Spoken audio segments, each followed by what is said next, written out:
University Polytech Malaysia, UPTM, established as Maktab Sains Mara Kuala Lumpur in 1988, has surpassed 3 decades of existence.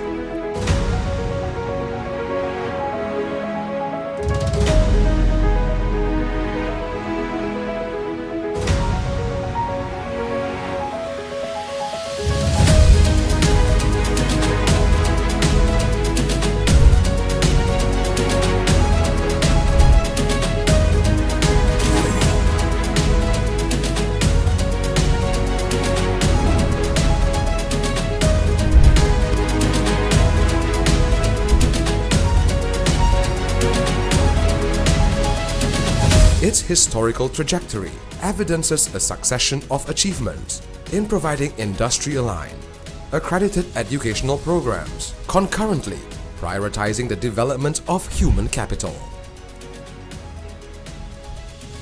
This accrued experience fortifies UPTM's workforce in their commitment to sculpting students' academic and life preparedness successes. UPTM steadfastly endeavors to foster individuals who contribute significantly to the enhancement of faith, nation, and country.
University Polytech Malaysia, UPTM, established as Maktab Sains Mara Kuala Lumpur in 1988, has surpassed 3 decades of existence.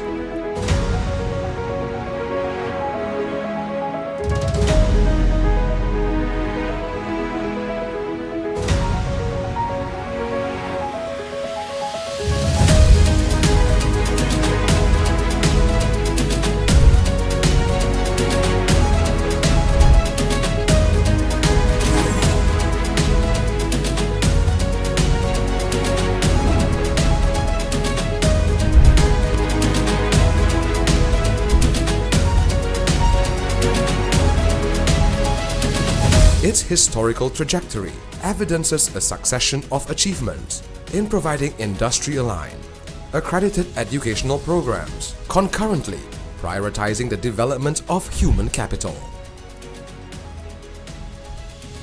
This accrued experience fortifies UPTM's workforce in their commitment to sculpting students' academic and life preparedness successes.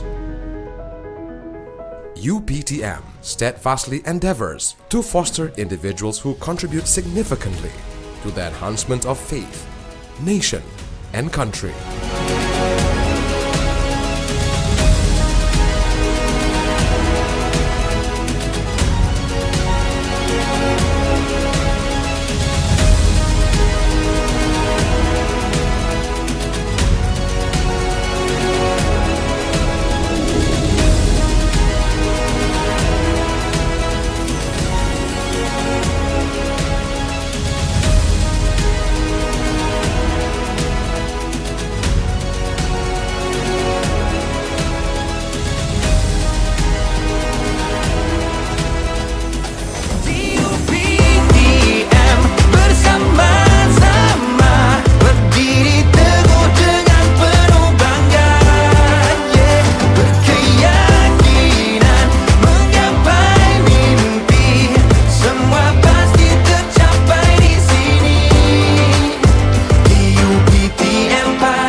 University Polytech Malaysia, UPTM, established as Maktab Sains Mara Kuala Lumpur in 1988, has surpassed 3 decades of existence.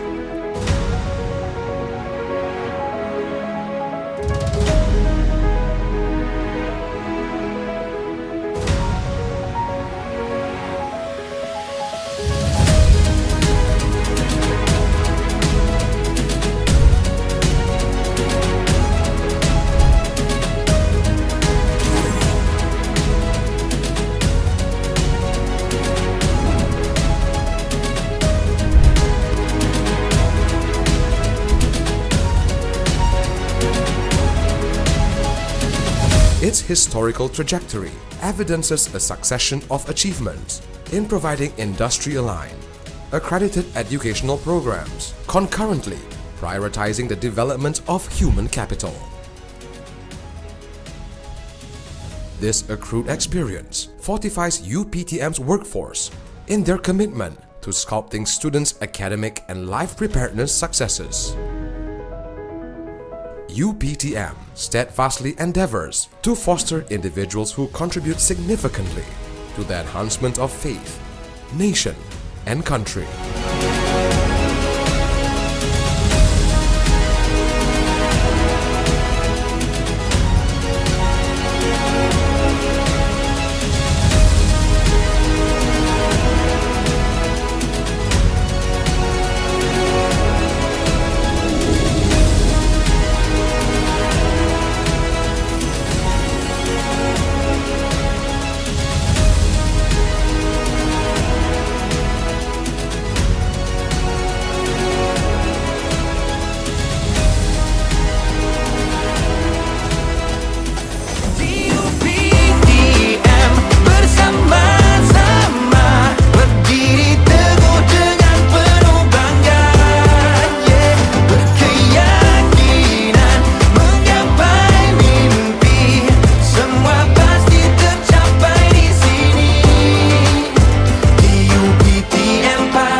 University Polytech Malaysia, UPTM, established as Maktab Sains Mara Kuala Lumpur in 1988, has surpassed 3 decades of existence.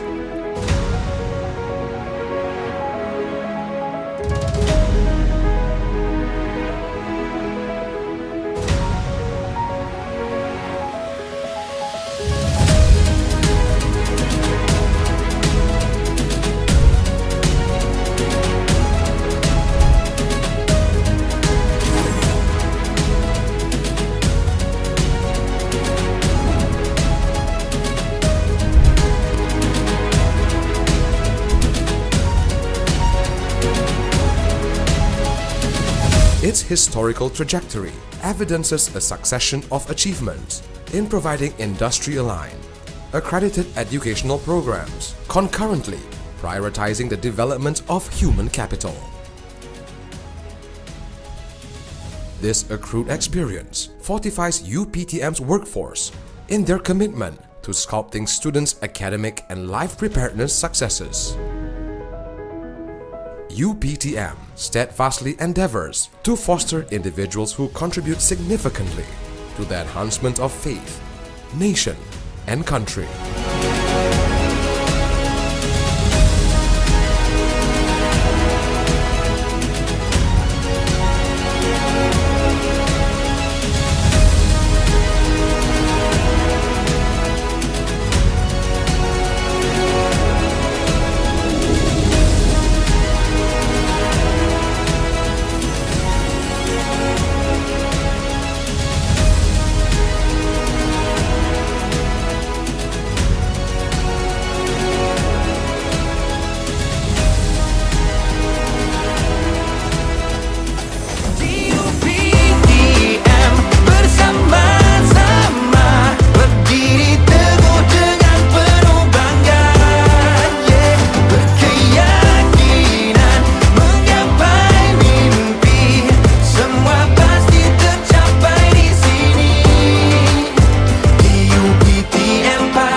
University Polytech Malaysia, UPTM, established as Maktab Sains Mara Kuala Lumpur in 1988, has surpassed 3 decades of existence.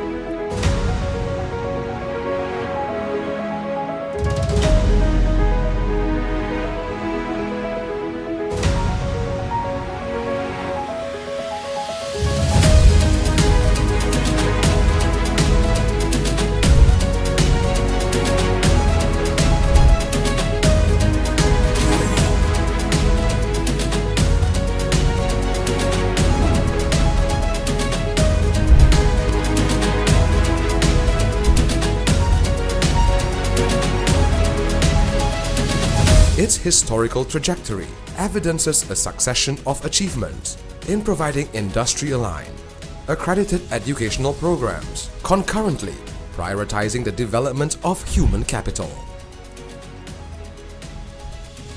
This accrued experience fortifies UPTM's workforce in their commitment to sculpting students' academic and life preparedness successes. UPTM steadfastly endeavors to foster individuals who contribute significantly to the enhancement of faith, nation, and country.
Assalamualaikum warahmatullahi taala wabarakatuh. Salam sejahtera and a very good morning, ladies and gentlemen. On behalf of University Polytech Malaysia, it gives me a great pleasure to welcome everyone to International Premier Lecture on International Business Topic taking place here at Dewan Nilam University Polytech Malaysia and also joined virtually by our online participants. Today's session is an interactive lecture focusing on a timely and significant theme, Asia and EU regional integration, impact on German and Malaysian industry. This topic highlights how regional economy integrate, shape industry, create opportunity, and present challenges, particularly for nations such as Germany and Malaysia, who are key players in their respective region. It is now I would like to introduce our distinguished speaker, Professor Dr. Peter Mayer, visiting professor at University Polytechnic Malaysia.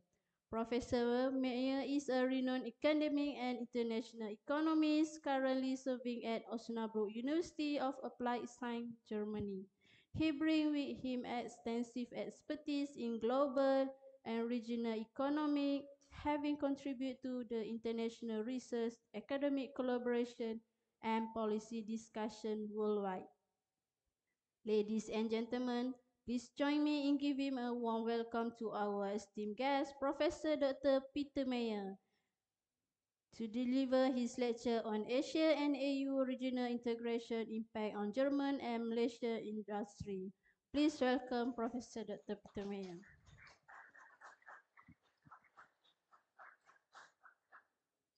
Can you switch to the presentation? So, ladies and gentlemen, welcome. Good morning to all of you. And it's my great honor and pleasure to give a presentation here at UPTM. I'm a visiting lecturer at UPTM, an adjunct professor, and so I'm quite excited. And I welcome as well our German students from Osnabrück. And so what I want to talk about is ASEAN and the EU. I want to compare these two regional integration bodies and want to talk a little bit about Malaysia and Germany, how they relate to each other, and put that into context. So the starting point is really for our understanding of what's happening in the world today is that what we all cherished, all economists around the world, they were excited and happy that we had in the last 50 years a process of multilateral integration.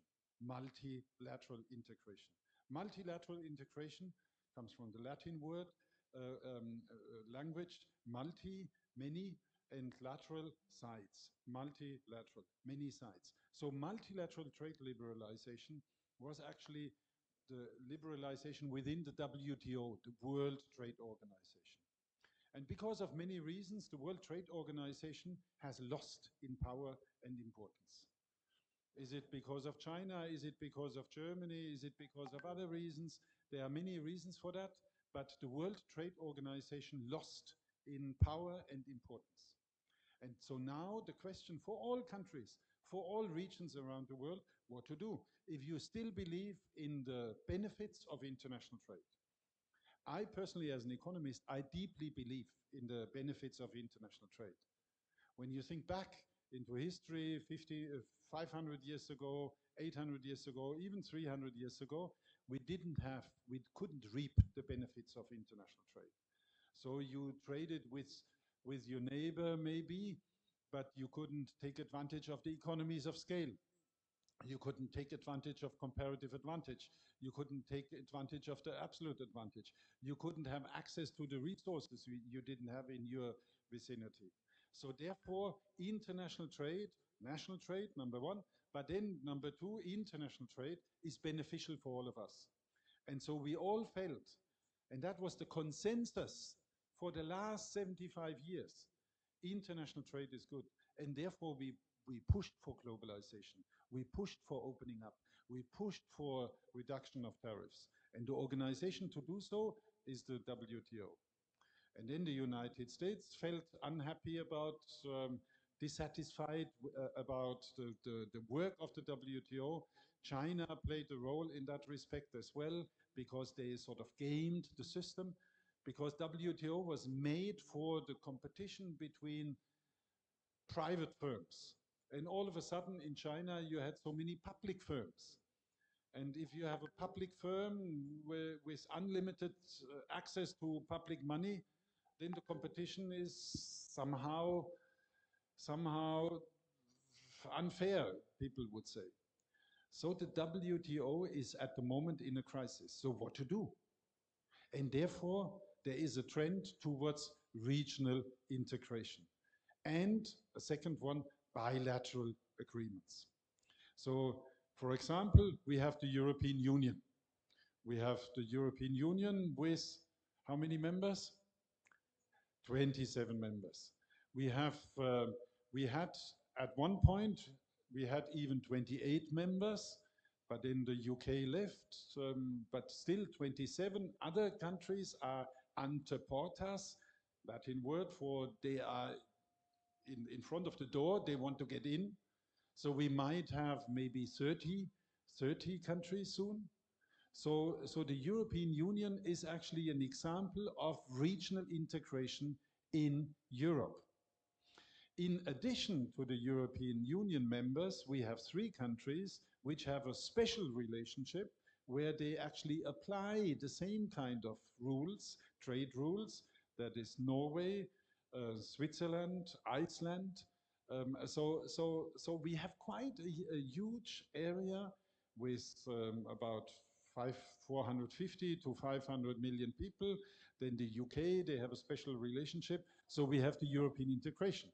But then we have regional integration in North America. It was famously called, do you know? The regional integration body in the United States, Canada, and Mexico, it was called NAFTA. NAFTA. Now it's called USMCA, United States, Mexico, Canada Free Trade Agreement. So regional integration in North America. But then we have as well regional integration in South America. We have Mercosur and we have the Andes Pact. Mercosur, you see on the picture, we have Argentina, Brazil, and Uruguay and Paraguay. We have associated members, and then we have the Andes Pact, that is on the side of the Andes. And then we have here in Asia, Southeast Asia, we have ASEAN, the Association of Southeast Asian Nations. So wherever we go, whatever region Africa I left out here for the presentation, in Africa we have it as well.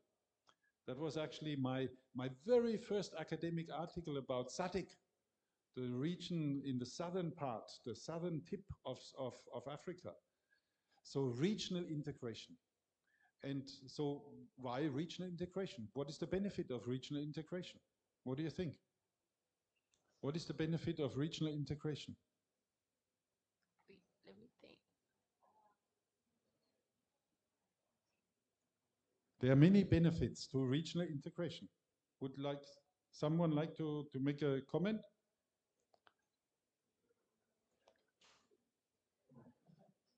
Easier transport. The transport costs are lower. Yes, you are close by. You can trade with your neighbors who are next door. Other reasons? A few taxes? Yes, so fewer taxes. The regional integration reduces or abolishes typically, at least in the European Union, no tariffs. No tariffs. The tariffs or customs, no duties. So within a regional integration body, you can abolish completely, that is what we did in the European Union, abolish completely the tariffs. And because you trade with your neighbor, just like she mentioned, then you don't have transport costs. Other reasons, other benefits? Maybe easier partnership with other companies. Yes, easier partnership. I mean, it's so much easier when you have to travel to Malaysia to have an agreement or so, but then we have your neighbor. For you here to have an agreement with Singapore is easy.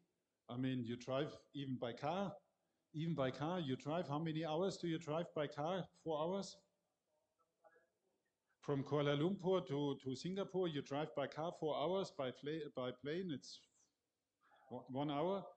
So, and then you have the same culture, you can speak the same language. So in regional integration, you can actually have a close collaboration because you know each other, you understand each other. Sometimes you have the same language. Maybe you want to have it because of political relations. So there are a number of regional integration bodies all around the world. So let's briefly talk about the European Union. Here we have 17 students from Europe, from Osnabrück. So how many so how many of us actually have come across the benefits of Europe, of the European Union? All of us. We benefit from the European Union on a daily basis. The European Union is actually the most advanced form of integration, of working together.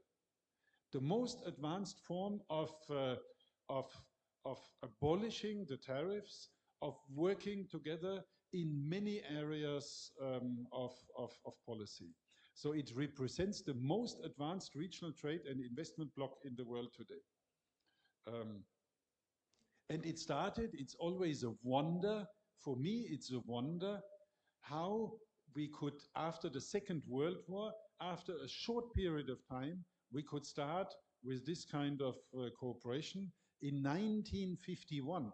So imagine 6 years after the Second World War in Europe, 6 years after the Second World War, people came together and decided, okay, the 6 founding members, we would like to have the European Economic Community for Steel and Coal. And then a few years later, other communities came. So in a way, it is actually quite exciting to see how after a war, people, nations can come together and can say, we want to trade peacefully, we want to have collaboration. So the European Union in the 50s really laid the foundation. We started with 6 members, as she said, we have now 27. We had 6, then in the 70s we had 9, then in the 80s we had 12, then we had in the 90s 15, and then in 2004 we were all of a sudden 25, and then 27, 28, and now 27. So many members who agreed to share the benefits of regional integration. So let me briefly talk about what are the challenges. What are the challenges? Maybe I ask here our European participants, what are the challenges? Like different culture? We have different cultures. For example, can you give an example? The culture between people in Greece and people in Germany is quite different. We have different ways of dealing with business issues.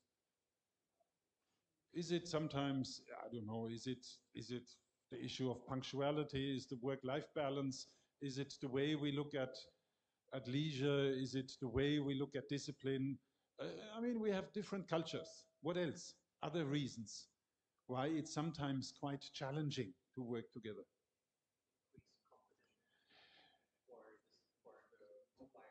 Yes, very good point from an Indian, but true. This is an issue in regional integration. You open your market for the companies for companies from the members, the member nations, and that means if we say we want to have regional integration and we abolish the tariffs, it means our German companies now will be in competition with the French companies, with the Spanish companies. And that for a company owner can be quite a challenge. The company owner might say, actually, I had a nice life. The tariffs, they protected me against the competitors. But now I have to face competition. So that can be quite a challenge. But at this, so there are quite some challenges. You work together. In our case, we have a common agricultural policy. At some point when I studied, it was 90% of the budget of the European Union spent for agricultural policy. And now it's 35%. But at that time, 90%. So some people, would you say it's good to spend much money for agricultural policy? Some people say yes, because it's protecting our environment. Some people say yes, we want to have good food. We want to know that there is no genetical modification and so forth and the like. And others would say this is actually something of the past. We should not invest in agriculture. I mean, they don't need the subsidies. So we have a common agricultural policy. We have a policy to give subsidies to the countries which are at the lower level of the development. When, let's say, Lithuania, one of the members, when Lithuania joined the European Union, their living standard was 25% of the living standard of the European Union. Now it's 80 or so, or 85. So, but at that time we gave subsidies. So, but what is the role of such policies? So the challenges facing the European Union is now, when I look at the list, how do we deal with the newcomers? How do we help them to integrate? The question is, what is the role of agricultural policy? You know, sometimes some people would say we would like to have our own indigenous production.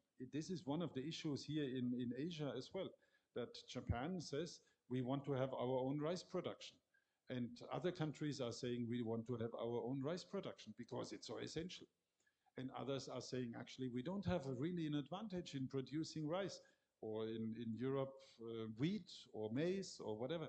So the question of should we have this autarky in agricultural issues? So the future of common agricultural policy. How much should we help the poorer states?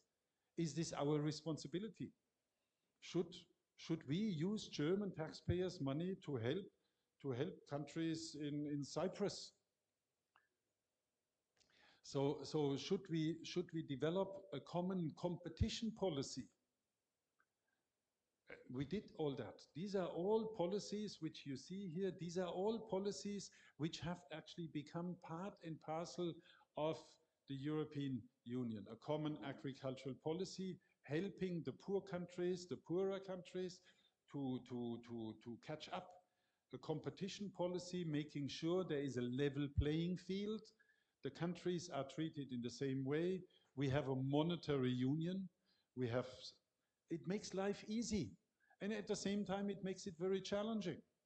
So at the moment, we have so many countries which have joined, 20 countries which have joined the monetary union. And at the same time, we worry now, all of a sudden, because France has high public debt. And if they have public debt, it affects our stability. So it's quite a challenge. What about the fiscal policy? The most powerful tool to stabilize the business cycle. Look at some of the countries, Malaysia or Germany or other countries. We go through business cycles, and sometimes we need fiscal policy, that is the government using spending to stabilize the economy. So should we do that together in the European Union? And how about new members? What about Albania? When I ask a German about Albania, the typical German wouldn't even know much. Maybe like, you know, the capital city of Tirana or so, but that's it. That's it. But should they become a member of the European Union? And what does it mean? What does it mean for us? And now the challenge is, how do we deal with the United States? We considered the United States always our friend. Actually, I still do. But Donald Trump is challenging us. Donald Trump's policy is disruptive. The way Donald Trump is attacking our basic philosophy in Europe is quite disheartening, is quite irritating, is quite frustrating. So how do we deal with the United States, and how do we deal with China? Some people are saying, please, China, that's the big player, and don't get into an unnecessary fight with China.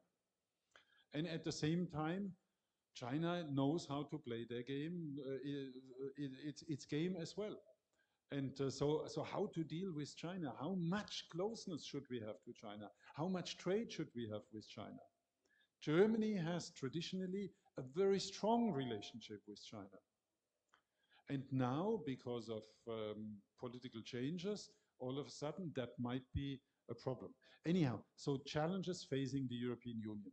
Now let's move to ASEAN. Here we are in ASEAN. We are in ASEAN, which was founded in 1967. And ASEAN is a similarly interesting, um, really emerging regional integration body, which comprises 10 countries and maybe soon 11. So we have a regional integration, and we had a number of agreements where the trade liberalization was realized, where there was liberalization on other forms, where there is cooperation in on exchange of services and the like.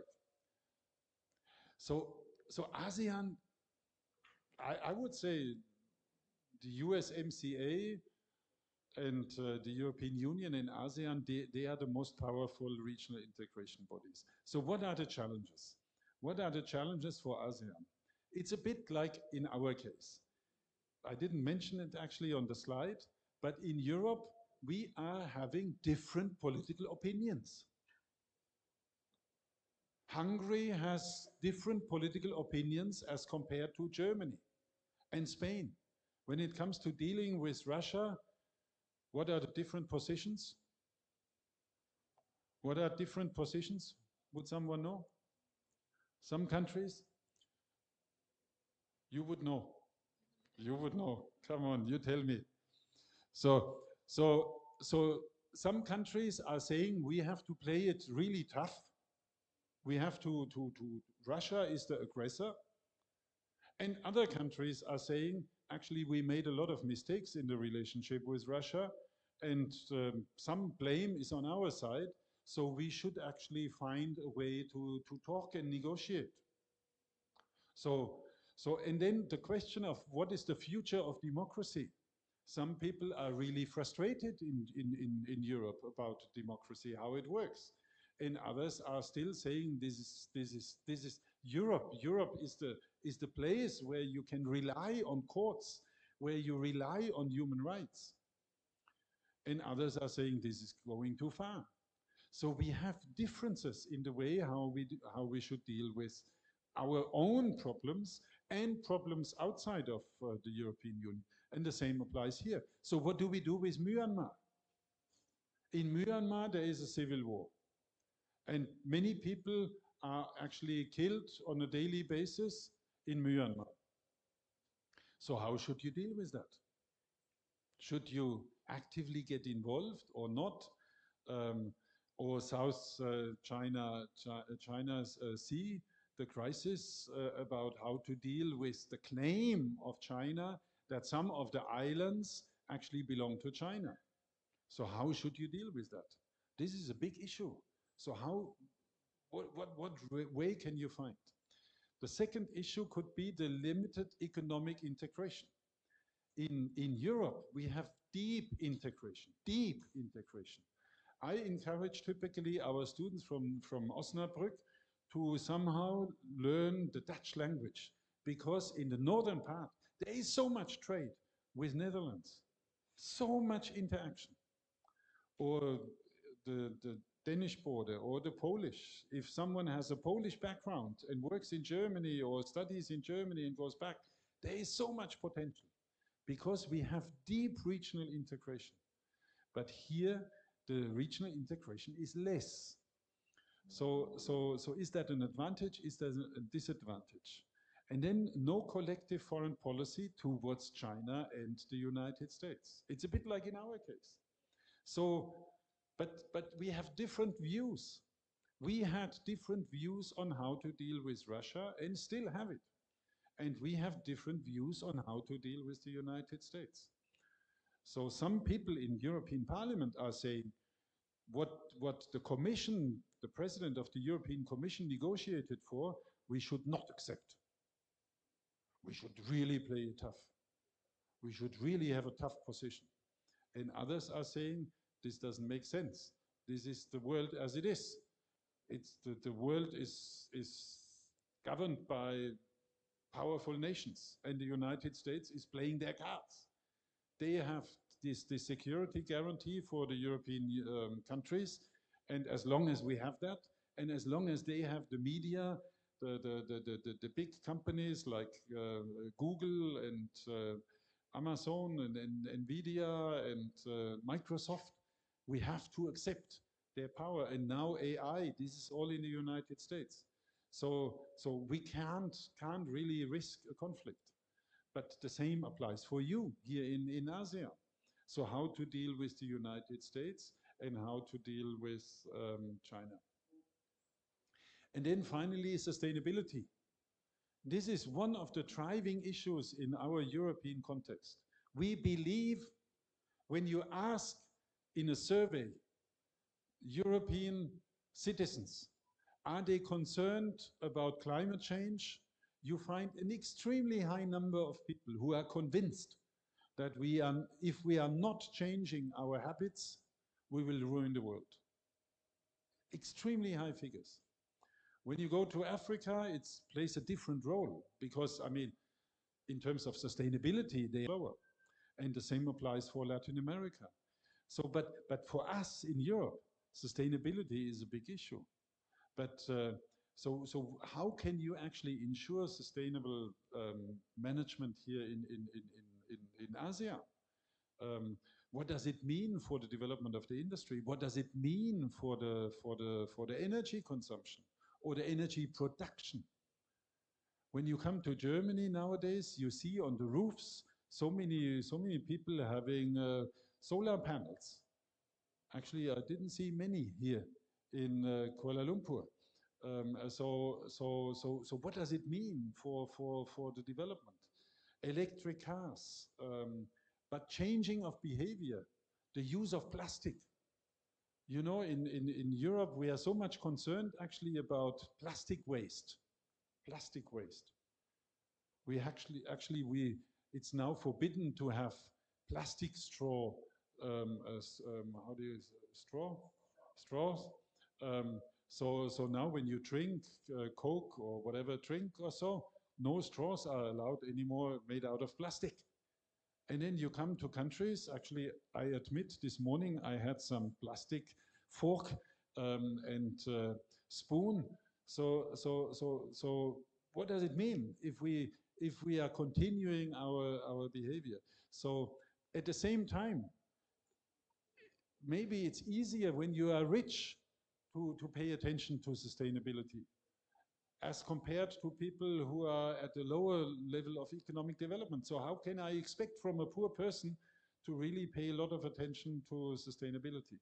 So sustainability is a big issue for ASEAN, for us as well, but for ASEAN to find a compromise and to decide. Sometimes I would say the discussion which we have in the North is a bit unfair. We sometimes look at China or so, or claim China is not doing enough. And yes, I would actually, so far I would agree. But on the other hand, they have lots of wind power now generated. They have lots of solar power generated. So, and they are still in the economic development phase.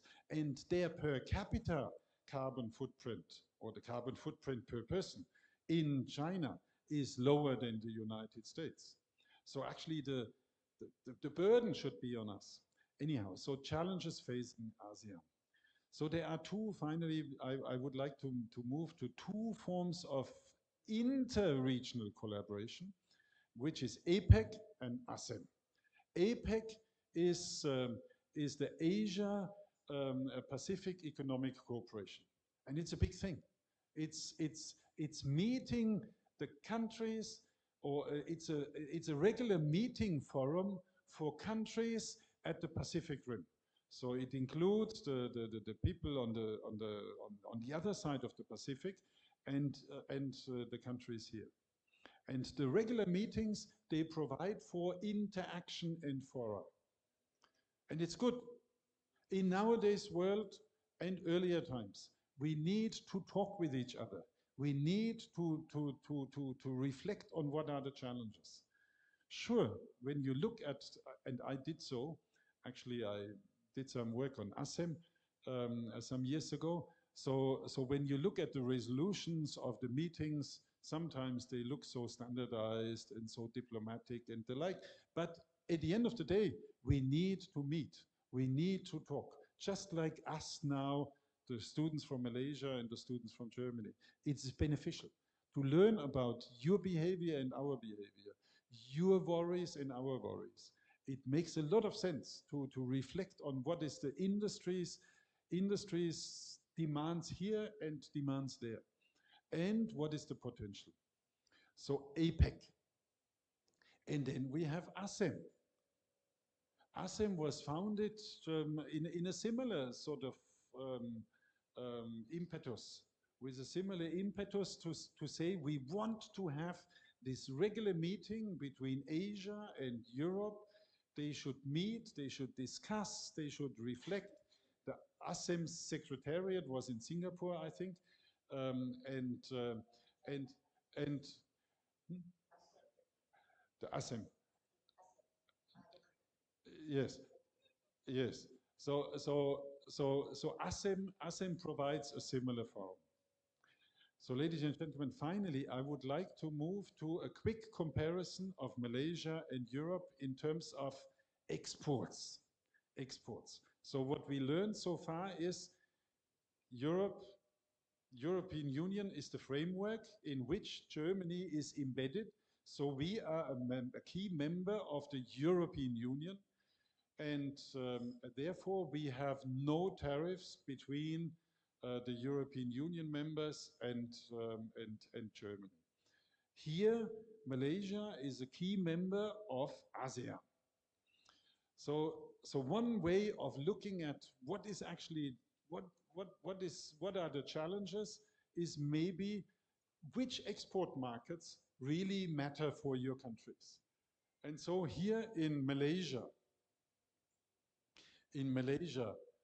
quite a number of your export products go to Singapore, to China, to the United States, to Hong Kong. So how would you look at it? How would you look at it? Do you like this way of export market diversification?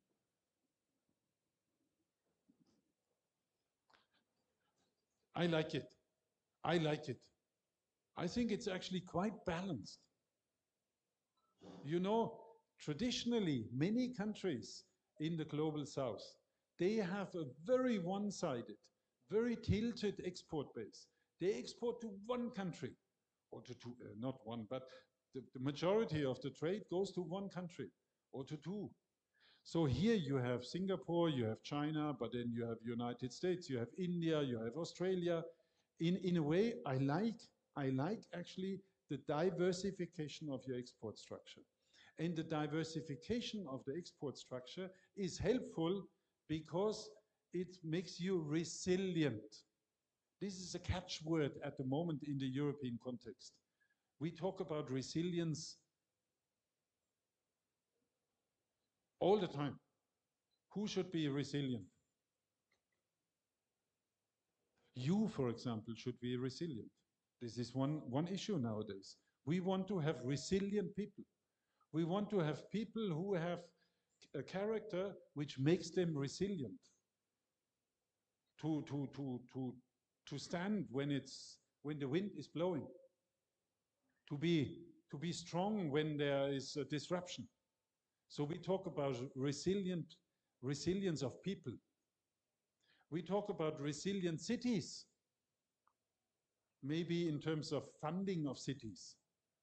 Maybe we want to have water resilience, that we still have water when there is maybe a drought. We want to have resilient universities because we have a diversified structure of study programs. We want to have resilient countries because we want to make sure that if there is one export market, let's say here in Malaysia, if the United States is making your work difficult, it's only 14%. It's not 100%. It's not 80. It's not 60. So this is for Malaysia. This is here for Germany. So we export in Germany of our products, of our goods, we export 7% or 8% almost to France. A similar figure to Netherlands, 5% to Italy, 5% to Poland, 5% to the UK, and then in total 7% to China, 10% to the United States. I think that's actually, this figure is very interesting. It's very interesting because sometimes we worry a lot when the United States is warning here and there. And certainly if there is a conflict between the United States, it's bad for us. But if you look at it more precisely, in a way, we are quite resilient. We are not dependent so much on the United States as it is, as the impression is created in the media. So Germany's diversification of export markets. Now let's look at the products which we export. So you in Malaysia, you have 19% electronic integrated circuits. So you have 7% petroleum oil refined. You have, and so you see it's actually, yes, I like it. You have a diversified export structure, and which shows actually the development of your economy. It's on a quite a high level. And this is the respective graph for Germany. So Germany's diversification of export products, vehicles. Okay, that's at the moment a problem for us. Why is it a problem? Because some people are saying we are not moving fast enough into the age of moving to batteries, of moving away from the old form of using petroleum for cars. So maybe that's a problem. Then machinery, that is really the main issue for us. Electrical, electronic equipment, pharmaceutical products. There was now worry that the United States would hit such products. But overall, it's actually quite a diversified structure. So in a way, what I wanted to say with this lecture, regional integration is really what we go for at the moment.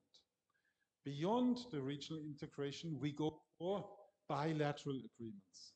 So Malaysia is negotiating international agreements with other nations, and the European Union negotiating bilateral agreement with other nations.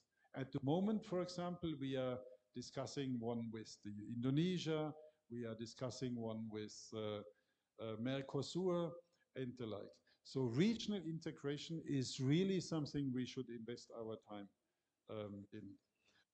So all efforts here on the Malaysian side to really work on ASEAN, to really work on how can you improve the structure, I think is welcome. And on our side in the European Union, I would say the same. So we should work on making the European Union a strong body, making sure it works. It's challenging, it's difficult, and sometimes even frustrating. Most people are, well, regularly frustrated, and at the same time, it is actually without alternative.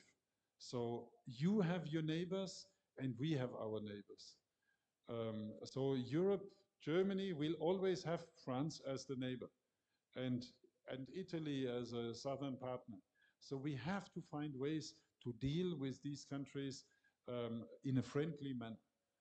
Regional integration, trade is a good way to make sure that we work together. The more trade integrated we are, the better it is, because we think, it's not always so, but it's still the rule, the more trade integrated you are, the less likely it is that you have a military conflict and so you can live friendly together. So on that note, I would like to end my presentation here, and I thank you very much for your attention.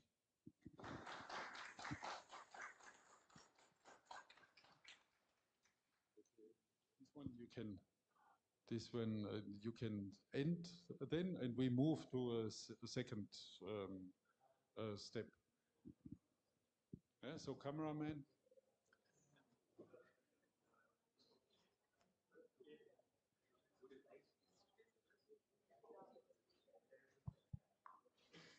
So now we move to SDG.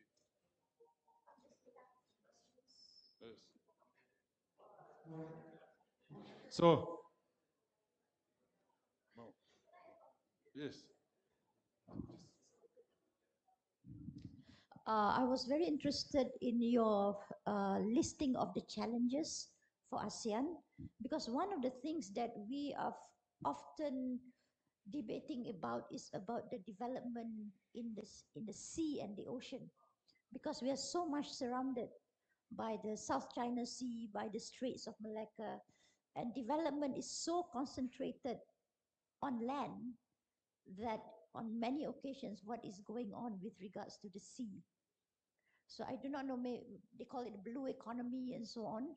So this is something in our the 13 Malaysia. By the way, Malaysia has a 5-year plan every 5 years. So we are in our 13th Malaysia plan, and it was just launched, I think it was July 31st. So one of the areas is actually on the blue economy.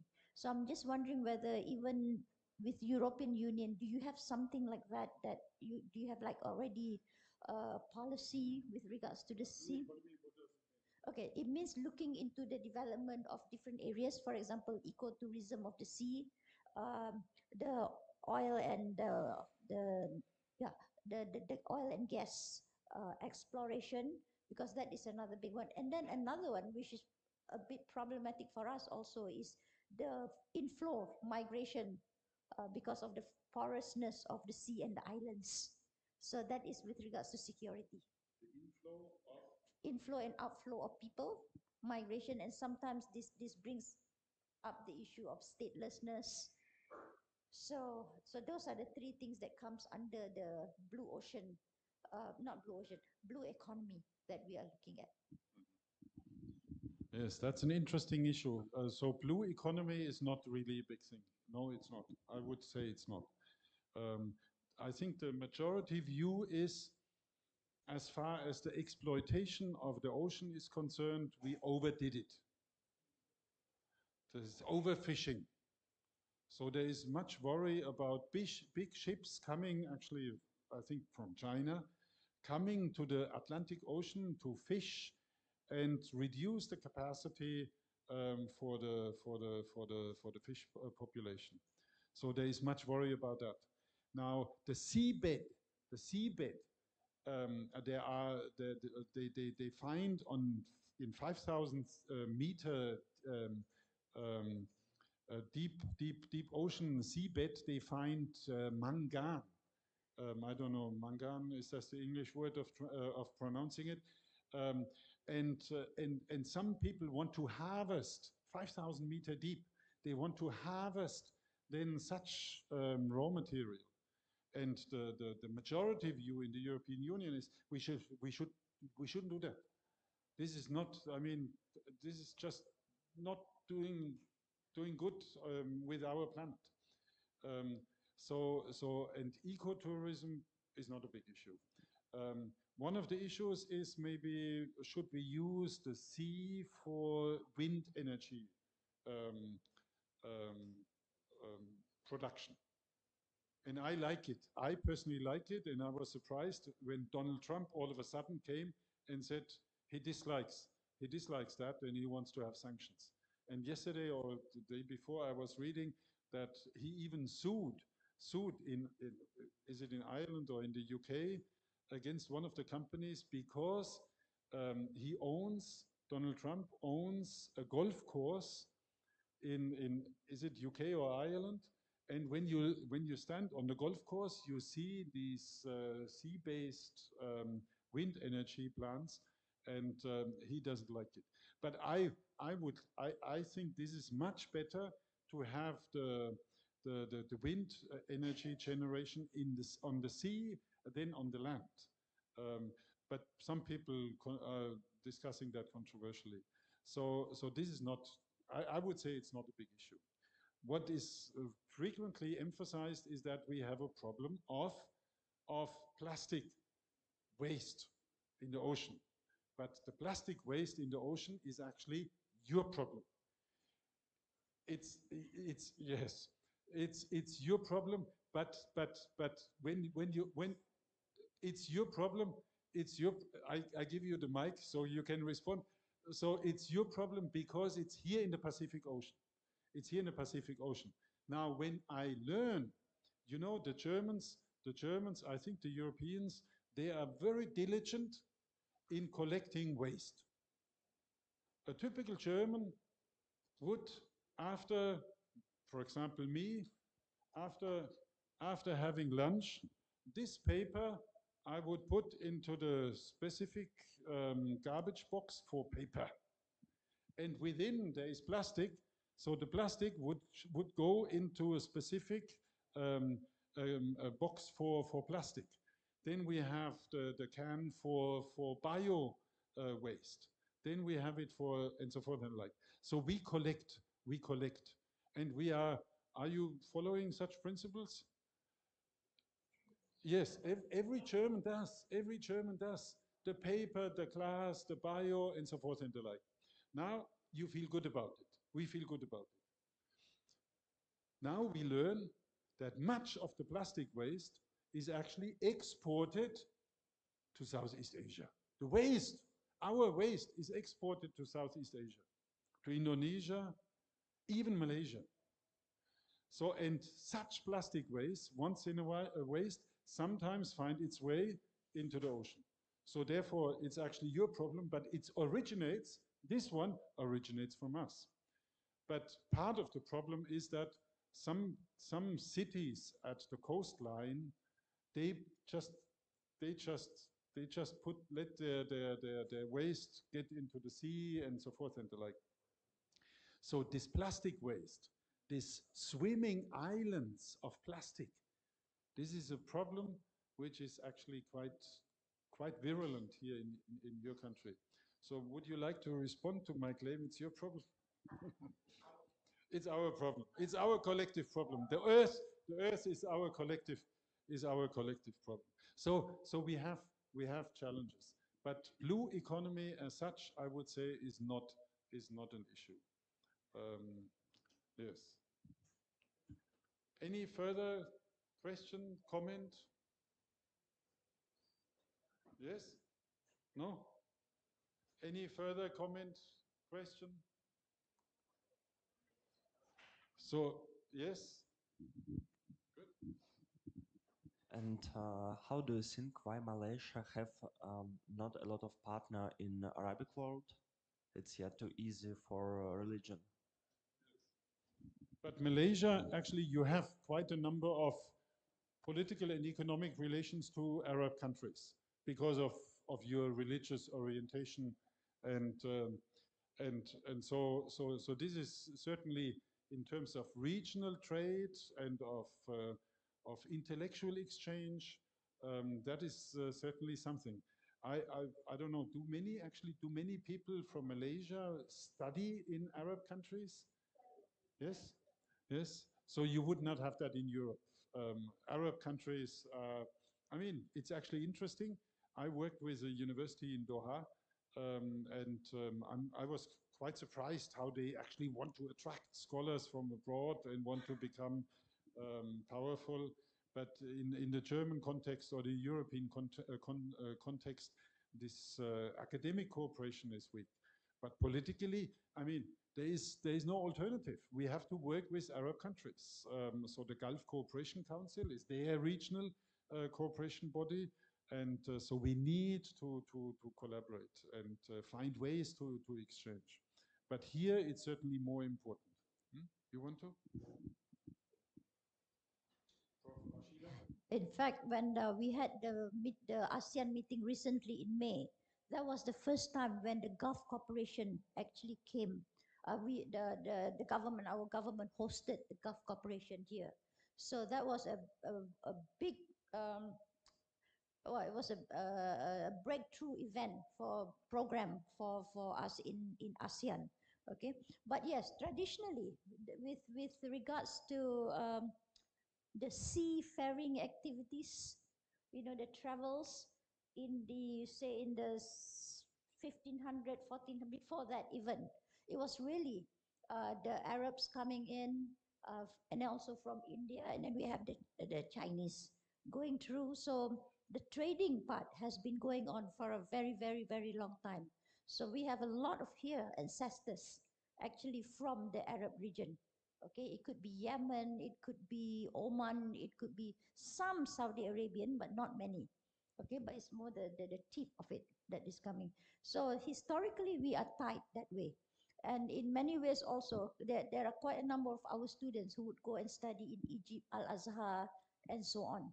So these are the historical connection and trading that we've had in a long time. Yep. It's actually interesting, and I encourage our German students, if you find time on Friday or so, to go to a museum.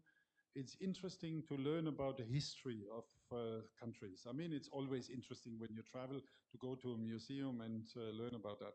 But this influence, this migration within Asia is fascinating.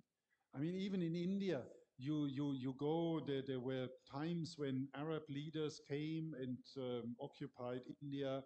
Then the Mongolian leaders came and occupied India.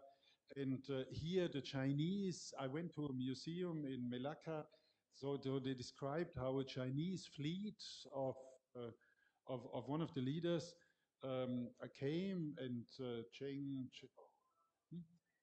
Cheng Ho came, and I mean, when you look at what the kind of development at that time, it's impressive. And here in your country, here in Malaysia, you have this is a multicultural society. You have all sorts of religions. You have people from all sorts of countries. You have Indians. You have Chinese. You have Malay. You have others. Um, so it's actually quite interesting to learn about this. This nature of exchange in the past and in the present. In Europe, we have that as well at the end of the day. But maybe in terms of religion, not as strong as you have it in your region. Anyhow, so I would like to come to the end. Thank you very much for Frashila, for your comments, and to our students for your comments. It's wonderful to be here at UPTM, and it's wonderful to have our students from the University of Applied Science Osnabrück meeting the students from UPTM. And on that note, I would like to end this live delivery of this public lecture, and thank you all for your attention. Thank you. Thank you, Professor Dr. Peter Meyer. Okay, now we will have a next presentation for those who didn't present yesterday.